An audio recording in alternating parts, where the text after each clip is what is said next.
il y a des mots qu'on utilise fréquemment dans des contextes d'église. Il y a des mots que pas beaucoup de gens connaissent, mais dont ils ont fait quand même l'expérience, pour la plupart d'entre eux. Et il y a des mots que tout le monde connaît, qui sont assez familiers pour nous, et que tout le monde pense comprendre, mais que beaucoup ne vivent pas comme ils devraient. Dans le texte aujourd'hui, il est question de ce dernier type de mots. À ce moment dans l'histoire, à ce moment dans l'évangile de Luc, Jésus est maintenant adulte. On l'a vu enfant la semaine dernière. Il est adulte maintenant. Il est sur le point de commencer son ministère sur terre. Mais avant qu'il puisse faire cela, Dieu a prévu autre chose. Il a prévu un homme qui s'appelle Jean. Jean, c'est le fils de Zacharie et Élisabeth qu'on a vu dans le chapitre 1. Il est en fait parent de Jésus. Le rôle de Jean, c'est de préparer le chemin pour Jésus avant qu'il vienne. Et Jean, comme on va voir, il ne prend pas des gants. Donc, plutôt que de nous attarder plus sur tout ça, je vous invite à regarder avec moi au verset 1. La 15e année du règne de l'empereur Tibère, Ponce Pilate était gouverneur de la Judée, Hérode tétrarque de la Galilée, son frère Philippe tétrarque du territoire de l'Ithurée et de la Traconite, Lysanias tétrarque de l'Abilène et Anne et Caïphe étaient grands prêtres. Alors c'est pas grave si vous connaissez pas tous ces gens. La raison pour laquelle Luc les mentionne tous, c'est parce que Théophile, l'homme à qui il écrit ces choses, il les aurait connus. Et donc Luc essaie juste d'orienter Théophile dans le temps. Donc il dit, c'est alors, verset 2, c'est alors que la parole de Dieu fut adressée à Jean, fils de Zacharie, dans le désert, et Jean parcourut toute la région du Jourdain. Il prêchait le baptême de repentance pour le pardon des péchés. Alors, la dernière fois que nous avons vu Jean, il venait tout juste de naître. Et on ne sait pratiquement rien sur les années qu'il a passées après. La seule chose que Luc nous en dit, c'est à la fin du chapitre 1, au verset 80, il dit l'enfant, donc Jean, grandissait et se fortifiait en esprit, et resta dans les déserts jusqu'au jour où il se présenta devant Israël.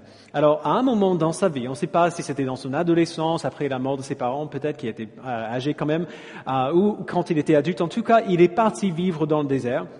Là, il a maintenu des disciplines spirituelles strictes, comme l'ange avait prédit à Zacharie qu'il allait faire, et il apprend du Saint-Esprit ce qu'il doit faire.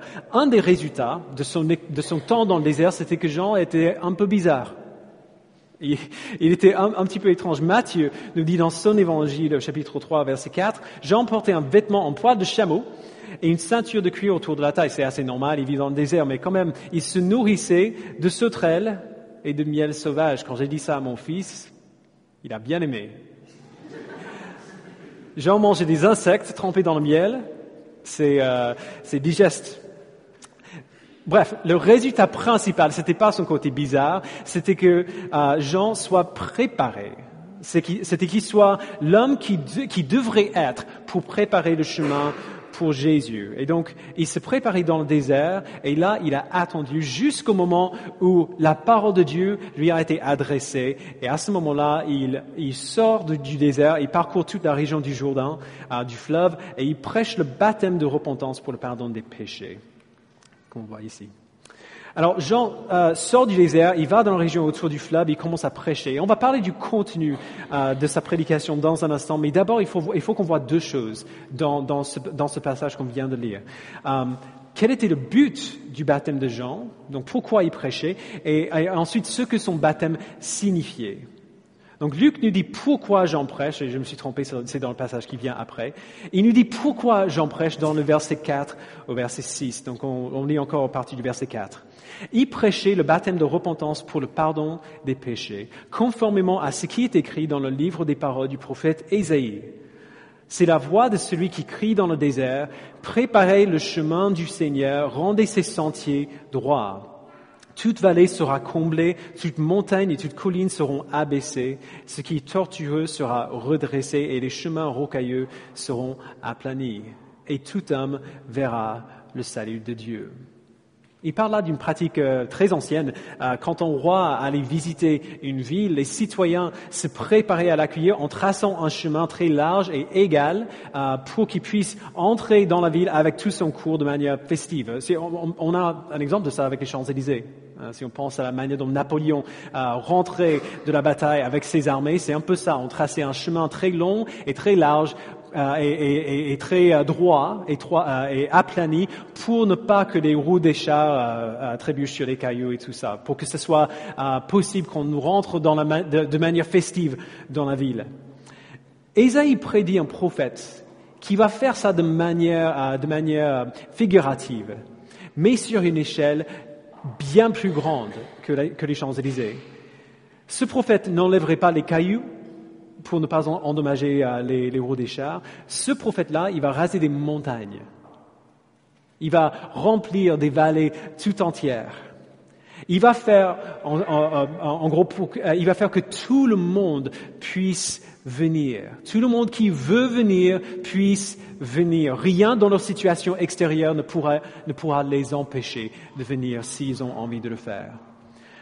Et c'est bien ça que Jean faisait. Jean prêchait de telle manière à ce que personne qui l'entendait n'avait d'excuses.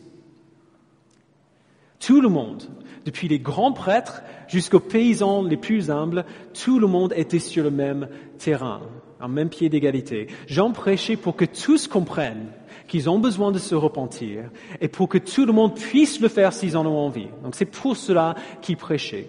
Deuxièmement, Jean baptisait les gens. C'est pour ça qu'on l'appelle Jean-Baptiste d'ailleurs. C'est pas un prénom composé, comme c'est le cas maintenant. On l'appelle Jean-Baptiste parce qu'il baptisait les gens. Aujourd'hui, quand les gens sont baptisés dans les églises chrétiennes, c'est un signe de leur passage de la mort à la vie par la foi en Christ et un signe de leur appartenance à l'église. Le baptême, ça marque le premier signe extérieur qu'on appartient maintenant à la famille de Dieu. C'est pas exactement pareil que ce qu'on voit ici. C'est pas ça exactement ce que Jean faisait, parce qu'à l'époque, il n'y avait pas d'église. Jésus n'avait pas encore commencé son ministère. Quand les personnes qui allaient à Jean se faisaient baptiser, Jean les immergeait dans les eaux du Jourdain en signe de leur repentance et du pardon des péchés. Et c'est assez extraordinaire quand même. Même avant que Jésus arrive, les promesses de Dieu étaient respectées. Et c'est quelque chose qu'on voit souvent dans l'Ancien Testament, mais qu'on voit bien ici. Si le peuple de Dieu avait promis, si son peuple se détournait de leurs péchés et obéissait à ses commandements, il promettait de leur pardonner. S'ils se repentaient de leurs péchés et s'engageaient à vivre pour lui, il avait promis de les pardonner. Le baptême de Jean, c'était le signe que ça s'était passé pour eux. Donc c'était une manifestation extérieure de cela. Alors voilà la situation générale. Luc pose un peu le décor pour qu'on comprenne le contexte. Ensuite, il nous donne un peu du contenu de la prédication de Jean, et c'est peut-être le message le moins... Vous connaissez le terme seeker sensitive en anglais? C'est quand on essaie de tout faire pour que les gens qui connaissent pas Dieu, pour que les gens qui sont pas chrétiens soient à l'aise dans l'Église. Donc on va essayer de faire des chants et les arranger un petit peu pour faire un peu chanson de variété. À notre sauce. On va prêcher certaines choses que dit la Bible, mais peut-être pas tout, parce qu'il y a quand même des choses qui dérangent les gens. Jean, il prêche peut-être la prédication la moins seeker sensitive de toute l'histoire ici. Il est très dur. Verset 7. Il disait donc, arrêtez un instant, à quoi ce donc fait-il référence? Il fait référence à la prophétie d'Ésaïe. Verset 6, Luc cite Ésaïe en disant « Et tout homme verra le salut de Dieu ». Comment est-ce que le salut va venir? Par des messages comme celui-ci. Donc, il disait donc aux foules qui venaient se faire baptiser par lui « Race de vipères, qui vous a appris à fuir la colère à venir ?» Vous imaginez si je vous appelais « race de vipères » un jour? Traduction de cette phrase, la plupart d'entre vous sont des hypocrites. La plupart des gens que j'ai devant les yeux ici, vous êtes des hypocrites. Pourquoi vous êtes là? La plupart d'entre vous, vous êtes là en disant vouloir vous repentir de vos péchés, mais vous n'avez pas vraiment d'intention de changer quoi que ce soit. Vos cœurs sont aussi durs que jamais. Vous aimez toujours ce que vous aimiez avant, c'est juste ce que vous ne voulez pas aller en enfer. Et donc, vous venez ici pour faire le minimum nécessaire pour vous échapper à la colère de Dieu. Et vraiment, pour être honnête, est-ce que c'est vraiment difficile de se faire tremper dans l'eau pendant quelques secondes? Mais une fois que vous êtes sec, ce sera exactement pareil qu'avant. Cette parole est très dure. Je ne vous ai jamais appelé race de vipère. Je rappelle. Cette parole est très dure, mais elle n'a pourtant pas pour but de casser les gens, mais plutôt de les pousser vers la vraie repentance. Donc encore une fois, race de vipère, qui vous a appris à fuir la colère à venir? Produisez donc des fruits qui confirment votre changement d'attitude. Donc le changement d'attitude qu'on voit dans le second 21, c'est le même mot en grec que la repentance, qu'on voit au verset 4. Produisez des fruits qui confirment votre repentance. Frères et sœurs, la repentance n'est pas quelque chose qu'on dit, c'est même pas quelque chose qu'on fait, c'est quelque chose qu'on vit. Martin Luther l'a dit ainsi, en disant « Repentez-vous ». Notre Maître et Seigneur Jésus-Christ a voulu que la vie entière des fidèles soit de la repentance. Il a voulu que la vie entière soit de la repentance du début jusqu'à la fin. La repentance, c'est plus que nos paroles et c'est plus que notre comportement. Si on change son comportement sans un changement de cœur, on ne fait que jouer un rôle, comme les enfants qui jouent au docteur. Mais si on dit qu'on se repente sans qu'il y ait ce changement de cœur, on ne fait que parler. Ce n'est que quelque chose que nous disons. Alors, laissez-moi vous parler un instant aux hommes. Et si vous êtes mariés, vous allez comprendre. Les hommes, quand vous vous mariez, vous allez faire des erreurs. Et vous devrez dire désolé à votre femme. Et si vous êtes comme moi, il y a de fortes chances que vous fassiez les mêmes erreurs plusieurs fois. Et que vous ayez besoin de dire désolé plusieurs fois. À un moment ou un autre, à moins que votre femme soit hyper indulgente, elle va être frustrée de cette répétition de désolé, désolé, désolé, désolé. Et elle va dire, tu dis que tu es désolé, mais tu dis toujours ça. Et tu le fais quand même. Tu dis que tu es désolé, mais tu refais exactement ce que tu fais toujours. Alors je suis désolé, mais ton désolé ne veut pas dire grand-chose pour moi. C'est bien ce que Jean dit. Si nous prétendons nous repentir, mais qu'il n'y a pas de fruits de la repentance dans nos vies, alors ce n'est pas la repentance. La vraie repentance, c'est essentiellement se tourner de notre péché et s'engager à vivre pour Dieu, mais c'est bien plus profond encore qu'un simple choix que nous faisons. La vraie repentance provient toujours d'un changement de cœur. Et ce changement de cœur va faire que la vraie repentance porte du fruit par la suite. Charles Spurgeon l'a dit ainsi, la repentance, c'est la découverte de l'horreur du péché, la tristesse face à notre péché et la résolution d'abandonner le péché. Elle est en fait un changement d'esprit très profond et pratique qui fait que l'homme aime ce qu'il détestait auparavant et qu'il déteste ce qu'il aimait auparavant. Ce processus de découverte, de tristesse et de résolution va produire un changement en nous. Jean dit, produisez des fruits qui confirment votre repentance, votre changement d'attitude. Alors on est d'accord, pour produire des fruits, ça veut dire montrer quelque chose qui est vrai. Si vous êtes cinéphile, comme moi, vous allez regarder beaucoup de films. Vous ne regardez pas des films pour être cinéphile, vous le faites parce que vous l'êtes. Parce que vous aimez les films, vous regardez des films. Si vous êtes sportif, pas comme moi, vous allez faire du sport. Non pas pour être sportif, mais parce que vous l'êtes. Parce que vous aimez les sports, vous faites du sport. La tentation, c'est de faire que la repentance soit quelque chose que nous disons. Alors que si nous sommes vraiment repentis, ça va se voir. La tentation pour nous, c'est que la repentance soit quelque chose qu'on dit. On prie la prière. Seigneur, je me repens de mes péchés, pardonne-moi s'il te plaît. Et on imagine que puisqu'on a prononcé ces mots, alors ces mots doivent signifier quelque chose et on doit être chrétien. Et c'est très problématique pour les gens qui ont grandi dans l'Église. Parce que on a prié cette prière 1000 fois. Et bien trop souvent, on l'a prié de manière mécanique. On l'a prié parce que nos parents ou notre pasteur nous ont dit de prier cette prière. Et on imagine que grâce à tout ce temps qu'on a passé à être imprégné de la culture de l'Église et même de la Bible, ça veut dire qu'on est vraiment né de nouveau. Mais Jean nous dit que ce n'est pas vrai.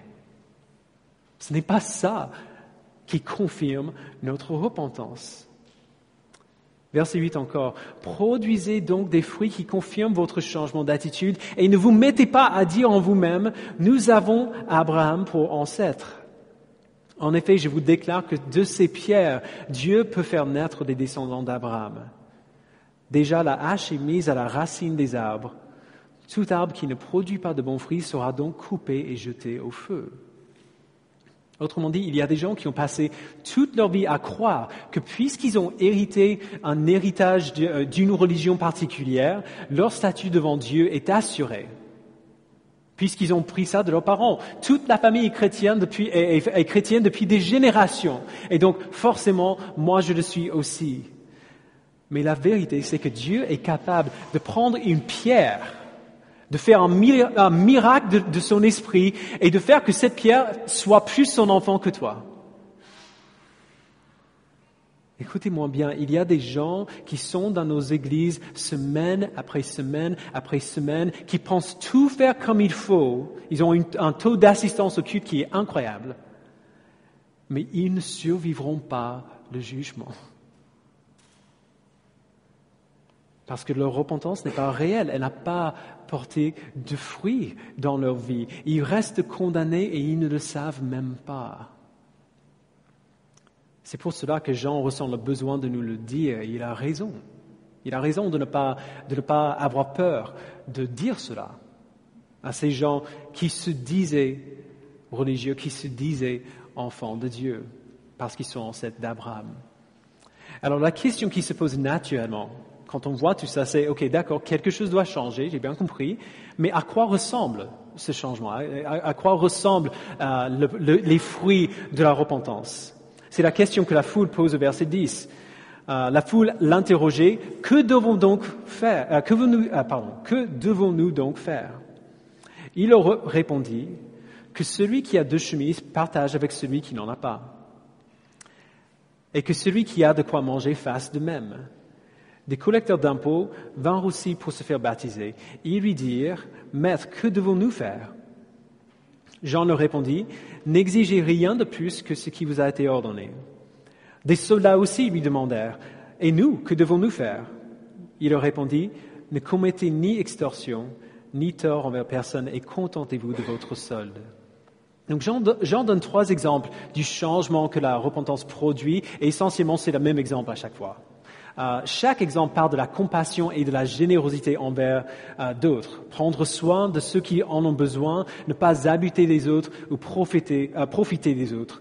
On trouve beaucoup d'autres exemples des fruits de la repentance dans la Bible. Regardez juste le sermon sur la montagne de Jésus dans Matthieu 5 et après, pour beaucoup d'autres exemples. Mais ces 3 exemples-là, ou plutôt ce grand exemple, c'est quand même un bon début. C'est un très bon début. Parce qu'ils sont tous centrés sur une des choses qui est le plus difficile à abandonner, notre désir de nous occuper de nous-mêmes. Naturellement, si nous donnons à ceux qui sont dans le besoin, ça veut dire que nous devrons aller sans ce qu'on a donné.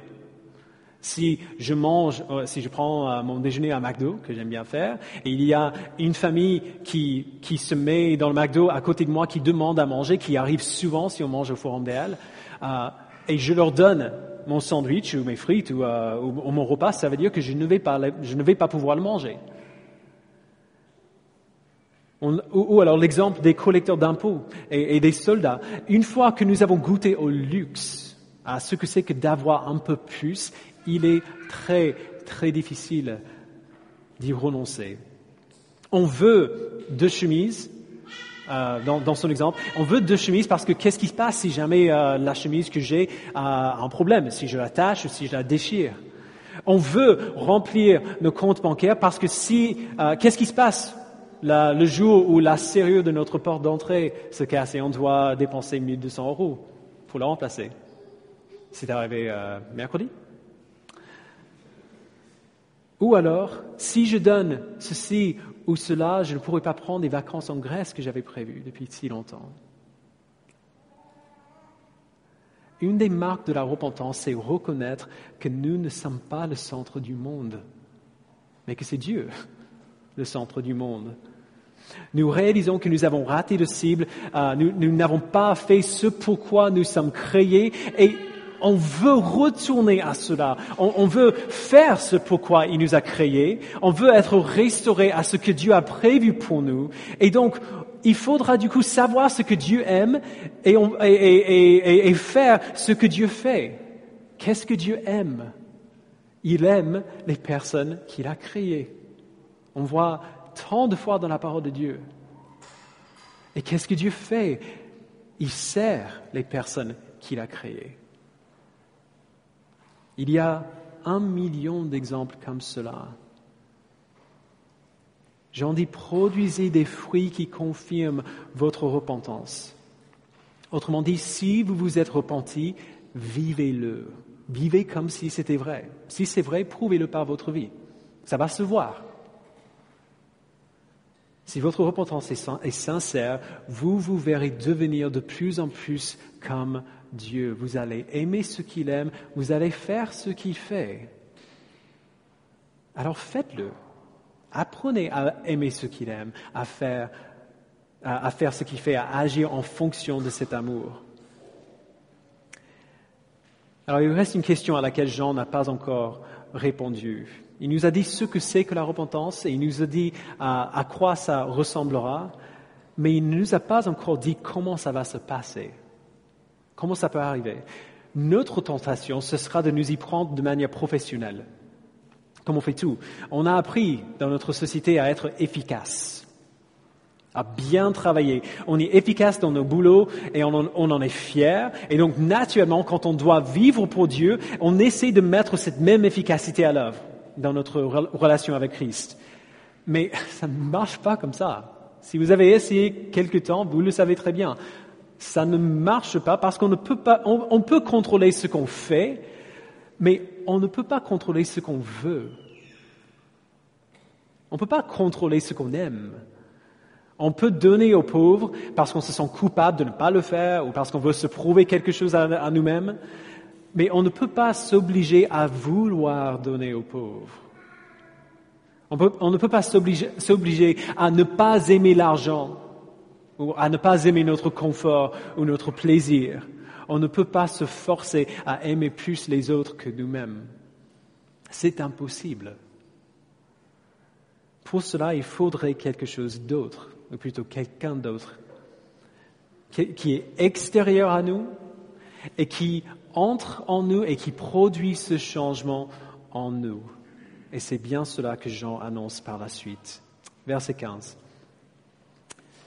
Le peuple était dans l'attente et tous se demandaient en eux-mêmes si Jean n'était pas le Messie. Alors bien sûr, personne n'avait vu ou entendu quelqu'un comme Jean avant. Ce prophète fou, habillé de vêtements étranges, qui sentait probablement très mauvais, qui mangeait des insectes et du miel, mais qui en même temps prêchait avec une autorité qu'on n'avait jamais entendue avant, avec une conviction qu'on n'avait pas encore entendue. Alors naturellement, il se pose la question, est-ce que lui, il pourrait être ce Messie qui nous a été promis depuis des générations? Il convient bien au profil. Il est zélé, il est brutalement honnête, et on le voit et ça fait mal. Mettez-lui une épée dans la main, et qui sait qui pourrait se passer? C'est notre gars. Et donc, il demande si Jean est le Messie, mais Jean défait ses idées tout de suite. Il dit au verset 16, « Moi, je vous baptise d'eau, mais il vient, celui qui est plus puissant que moi, et je ne suis pas digne de détacher la courroie de ses sandales. Lui, il vous baptisera du Saint-Esprit et de feu. » Alors Jean reconnaît que celui qui vient, donc Jésus, est de loin supérieur à lui-même. Jean n'est que le messager, il n'est pas le message. Mais encore plus important que l'humilité que Jean nous montre ici, on connaît cette phrase qu'on voit dans d'autres évangiles où Jean dit « je dois diminuer alors qu'il augmente ». Mais encore plus que l'humilité que Jean nous montre ici, c'est la comparaison entre ce qu'il fait Jean et ce que Jésus va faire. Il dit au verset 16, « Moi, je vous baptise d'eau. » Donc c'est ça que Jean fait. Ça vous a déjà étonné que quand on nage pendant très longtemps, on a soif? Quand j'étais enfant, j'ai jamais compris ça. Je suis dans l'eau depuis 2 heures, j'ai soif. C'est pas logique. C'est quand même logique parce que, à moins qu'on en boit, ça reste à l'extérieur. On est d'accord, c'est comme ça que ça marche. Si vous ne le saviez pas, c'est comme ça que ça marche. Le baptême d'eau est un acte qui est fondamentalement externe. C'est quelque chose que tu fais pour montrer ce qui s'est passé à l'intérieur, mais le baptême lui-même ne change pas du tout qui tu es.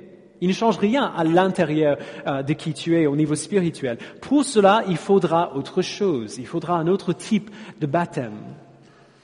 Alors Jean dit que Jésus vient et que son baptême sera bien différent. Il dit, lui, il vous baptisera du Saint-Esprit et de feu. Déjà, il vous baptisera du Saint-Esprit. Alors, charismatique, attention. Il ne parle pas ici du parler en langue, ni des dons surnaturels. Il parle de ce que l'Esprit fait dans tous les croyants, parce que Jean parle bien là à tous ceux qui écoutent l'Évangile. Jésus vous baptisera du Saint-Esprit. Paul écrit dans 1 Corinthiens chapitre 12, verset 12, il parle de la même chose que Jean dit ici. Le corps forme un tout, mais pourtant, il a plusieurs organes. Et tous les organes du corps, malgré leur grand nombre, ne forment qu'un seul corps. Il en va de même pour Christ. En effet, que nous soyons juifs ou grecs, esclaves ou libres, nous avons tous été baptisés dans un seul esprit pour former un seul corps, et nous avons tous bu à un seul esprit. Il parle de ce qui se passe dans tous les croyants quand ils entrent dans le corps de Christ, quand ils entrent dans la famille de Dieu, quand ils deviennent chrétiens. Ça m'est arrivé quand j'avais 21 ans, et c'était aussi progressif et imperceptible qu'apprendre une langue. Ça a pris des années. Je me suis réveillé un matin et j'ai réalisé que je croyais, tout simplement. Et que j'étais pleinement convaincu que ces choses étaient vraies, que l'Évangile était vrai. Et finalement, je me suis rendu compte que je croyais depuis un certain temps. Ça faisait longtemps que c'était le cas pour moi, c'est juste que je ne voulais pas l'admettre. Pour d'autres, ça arrive en un instant. J'ai un ami qui était assis dans une église en Espagne et qui écoutait des chants grégoriens. Il avait déjà entendu l'Évangile, mais son moment de conversion était complètement inexplicable et presque instantané. Il comprenait rien de ce qu'il entendait. Au début du chant, il n'était pas croyant. À la fin du chant, il était complètement convaincu que Jésus est le Fils de Dieu, qu'il est mort pour ses péchés et que s'il plaçait en lui sa foi, il serait sauvé. Aucune raison pour laquelle ce chant-là devrait être ce qui le fait. L'Esprit a choisi ce moment-là pour faire ce travail en lui, pour appliquer à son cœur ce qu'il avait déjà entendu. Et jusqu'à ce jour, il ne peut pas dire pourquoi il a choisi ce moment-là. C'est ce que l'Esprit fait. C'est la première chose qu'il fait en nous tous. Il nous régénère. Il nous convainc. Il ouvre nos yeux pour voir la vérité de l'Évangile et pour l'aimer, pour le croire et pour y placer notre espérance. Il nous baptise à l'intérieur. C'est ça le baptême du Saint-Esprit. Deuxièmement, Jean dit que Jésus vous baptisera de feu. Alors ça, c'est une image effrayante. Être baptisé du feu à l'intérieur, parce que le feu détruit. Si vous avez déjà été à Vulcania, mon fils était terrifié de ce qu'il voyait, certaines choses qu'il voyait à Vulcania, parce que l'idée de la lave qui coule à l'intérieur de nous-mêmes, c'est quelque chose qui fait flipper, qui fait peur quand même. Ça détruit tout. Mais le feu fait autre chose aussi. Il ne fait pas que détruire.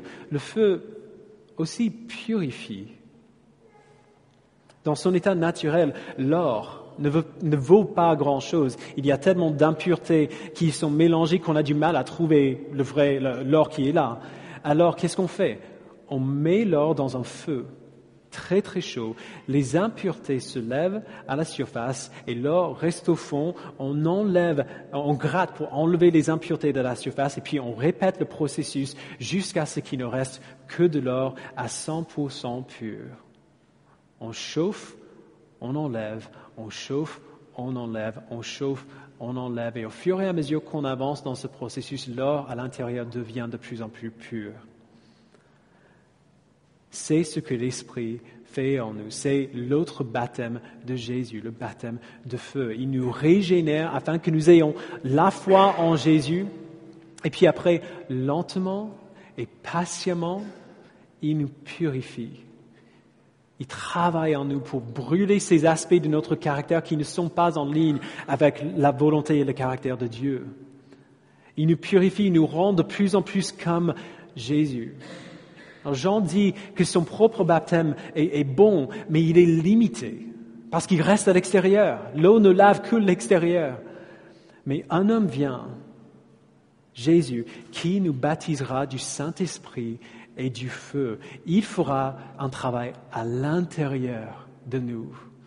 Il nous donnera la foi et par la suite, il nous fera ressembler à lui-même. Frères et sœurs, c'est cela qui rend la repentance possible. C'est pour ça que j'en parle maintenant. C'est ça qui rend la repentance possible. La repentance qui a lieu en dehors de ce baptême de Jésus-Christ n'est pas la repentance du tout.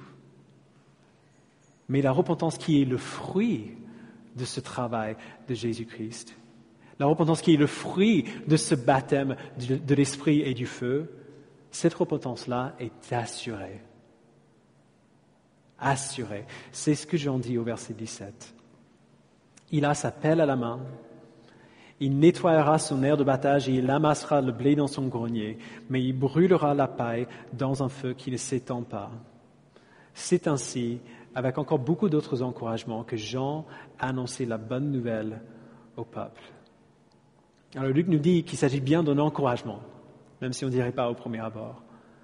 Jésus sait en qui il a fait cette œuvre. Alors il saura ceux dont la repentance est vraie et porte du fruit. Il le saura parce que c'est lui qui l'aura fait. Il va séparer le blé qu'on veut garder, le blé qui fait des choses à manger. Il séparera le blé de la paille. Donc la paille dans cette image sont des faussements religieux. Il va séparer les fidèles, ceux qui ont la foi en lui et ceux qui se sont sincèrement repentis comme un fruit de cette œuvre de l'Esprit en eux.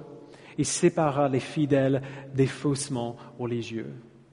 Tous ceux qui entendent son message et le rejettent, peu importe ce qu'ils disent, peu importe combien ils ont l'air religieux, seront jugés par lui. Et cette fois-ci, le feu dont il parle est bien destructif. Ça a l'air d'une mauvaise nouvelle, et c'est bien le cas pour ceux qui rejettent Jésus-Christ. On ne peut pas le cacher. C'est une mauvaise nouvelle. C'est la pire nouvelle possible pour ceux qui rejettent Jésus-Christ. Mais pour ceux qui se repentent et croient en lui, c'est une nouvelle incroyablement bonne. Genre la meilleure nouvelle de l'histoire humaine. Parce que ça veut dire que si nous avons la foi en lui, s'il a fait ce travail en nous, alors notre repentance est assurée. Elle est assurée. Il nous appelle à nous repentir et à croire en lui. Et s'il a fait cette œuvre en nous, nous nous repentirons. Et nous vivrons comme lui. Et nous le savons parce que Jésus est venu amasser le blé dans son grenier. Il est venu rassembler les fidèles dans lesquels il a fait cette œuvre de régénération et de sanctification, de rassembler tous les enfants de Dieu et de les faire venir chez lui. Et il sait qui ils sont.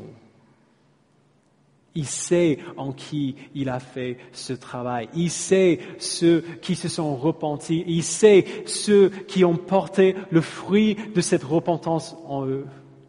Et donc, quand il vient rassembler ses enfants de tous les coins de la terre, il saura exactement qui prendre. Il n'a pas fait tout ce travail en nous pour nous laisser nous débrouiller nous-mêmes. Il va faire que nous arrivions à bon port. Alors Luc termine ce passage avec 2 notes de ce qui se passe ensuite. D'abord, on voit que Jean a été opposé pour les choses qu'il disait, et deuxièmement, on voit qu'il avait raison, tout simplement. Verset 19. Cependant, Hérode, le tétrarque, à qui Jean faisait des reproches au sujet d'Hérodiade, la femme de son frère Philippe, et de toutes les mauvaises actions qu'il avait commises, ajouta encore à toutes les autres celles d'enfermer Jean en prison. Donc Hérode était le roi d'Israël à l'époque, et il bénéficiait de son autorité pour coucher avec la femme de son frère. Chouette, hein? Et nous connaissons Jean. Jean n'a pas peur des controverses. Il n'a pas peur de dire les choses comme elles sont. Il reproche publiquement Hérode pour avoir fait cela et pour toutes les mauvaises actions qu'il avait commises. Et si vous lisez un peu de l'histoire d'Israël, vous voyez que Hérode, c'était un personnage terrible.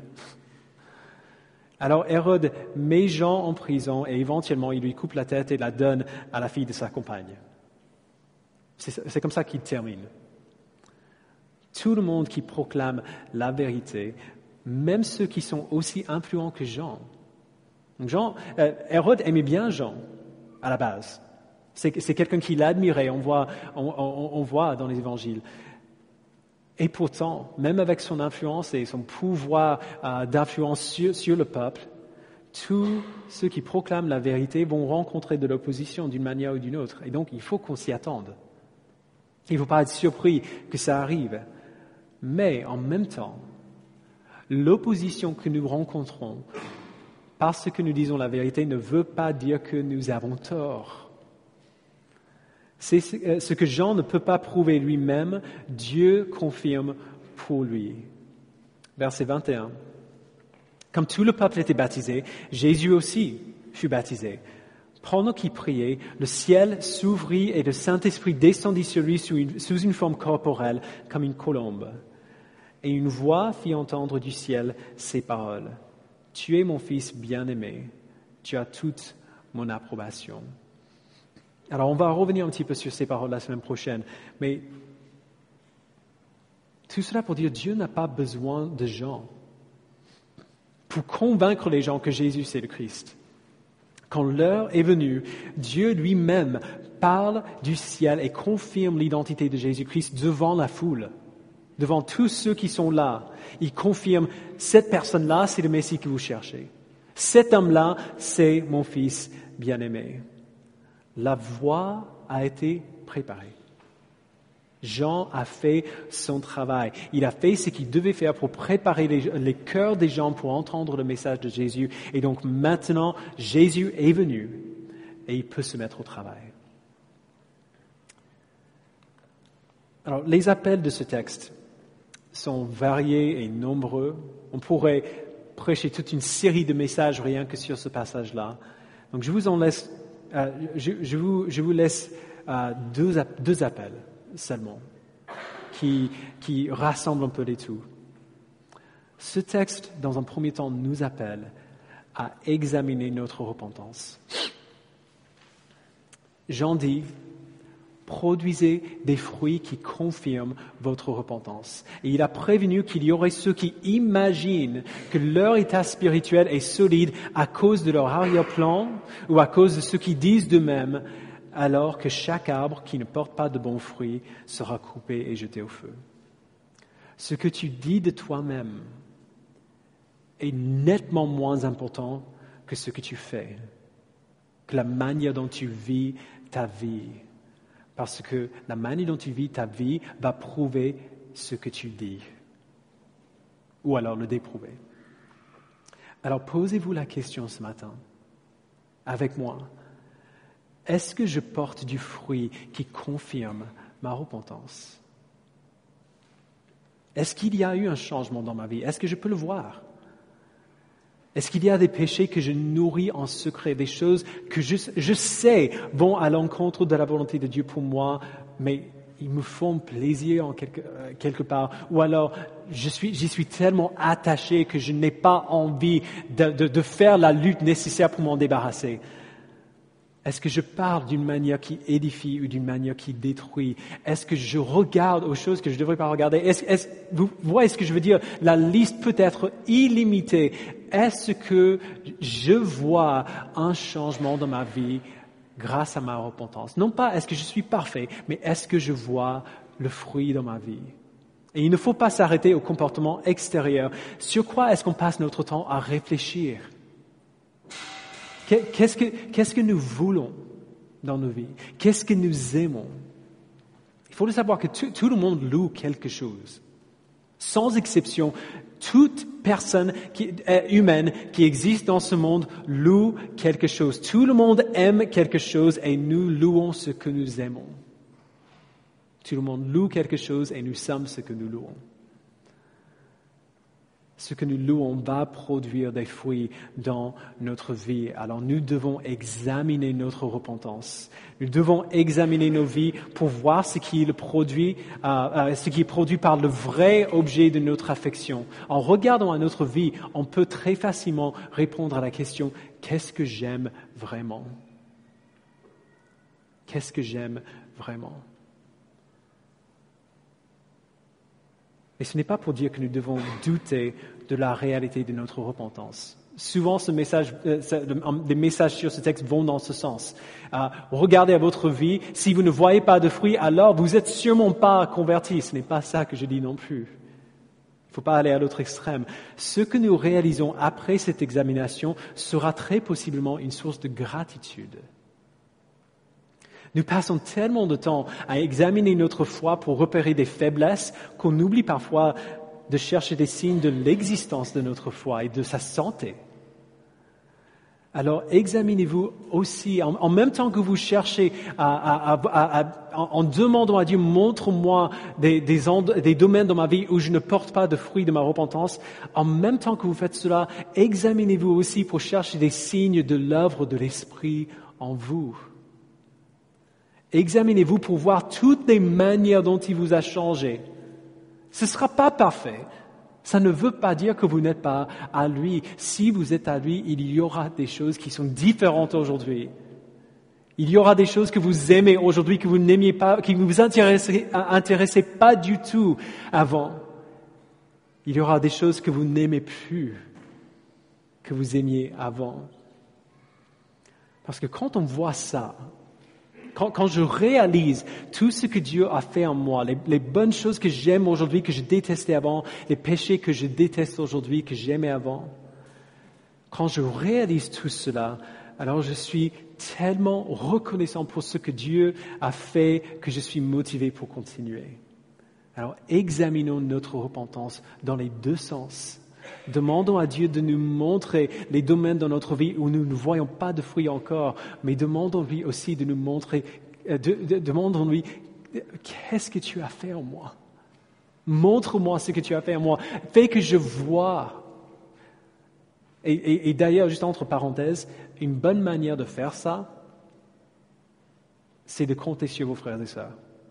C'est pour cela qu'on dit si souvent que la vie chrétienne n'est pas faite pour être vécue seule, en isolement.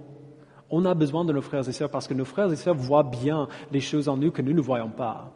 Ils voient souvent ce qui se passe en nous plus clairement que nous-mêmes.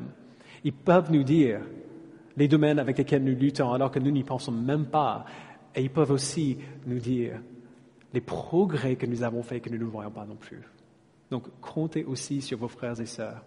N'essayez pas de faire cela seul. Deuxièmement, et on termine avec ça, priez pour le baptême de l'Esprit et du feu. Jean a dit que Jésus vient et qu'il baptisera de l'Esprit Saint et du feu. Maintenant, Jésus est venu.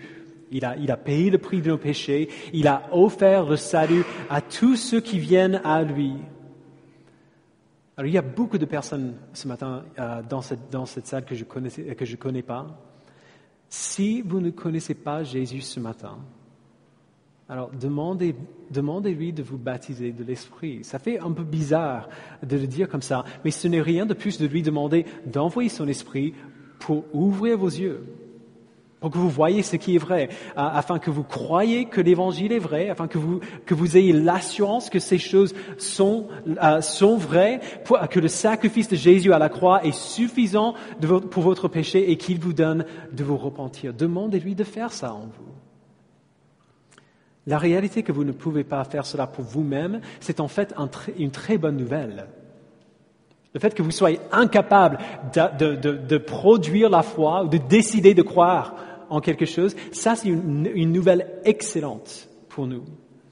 Parce que ça veut dire qu'on n'a pas besoin de travailler assez dur ou de devenir assez bon pour qu'il nous accepte. On n'a pas besoin de nous demander est-ce que ma foi est arrivée au niveau qu'il faut. Parce que ce n'est pas nous qui travaillons dans un premier temps pour produire notre foi. Ce n'est pas nous qui nous donnons la foi. C'est lui qui nous donne la foi. Et c'est lui qui dit, si vous avez la foi, même la foi aussi petite que vous voyez à peine, ça suffit. Ça suffit. Placez cette petite foi en moi et je la ferai grandir. Nous n'avons pas besoin de travailler assez dur ou devenir assez bon pour qu'il nous accepte. Il nous prend tels que nous sommes et il nous fait devenir ce qu'il veut que nous soyons. C'est comme ça que ça marche. Et si vous connaissez Jésus aujourd'hui, ce baptême de l'Esprit a déjà eu lieu en vous. Donc merci Seigneur. Priez quand même qu'il continue de vous purifier. Priez quand même et encore de ce baptême de feu dont Jean a parlé. Priez qu'il vous fasse de plus en plus comme lui, qu'il vous fasse produire du fruit qui confirme votre repentance. Ça n'aura pas lieu en dehors de cette œuvre. Alors priez qu'il continue de travailler en vous et qu'il vous donne de travailler comme il le souhaite et comme vous avez besoin de faire, comme nous avons tous besoin de faire. La vraie repentance n'est pas quelque chose que nous disons. Ce n'est pas quelque chose que nous faisons, c'est quelque chose que nous vivons à chaque instant, de chaque heure, de chaque journée, de chaque semaine. Alors vivons-la, vivons notre repentance. Soyons reconnaissants pour tous ces moments passés où Dieu nous a donné de le vivre et prions qu'il nous aide à le vivre mieux dans les journées, dans les années, dans les décennies, des siècles à venir.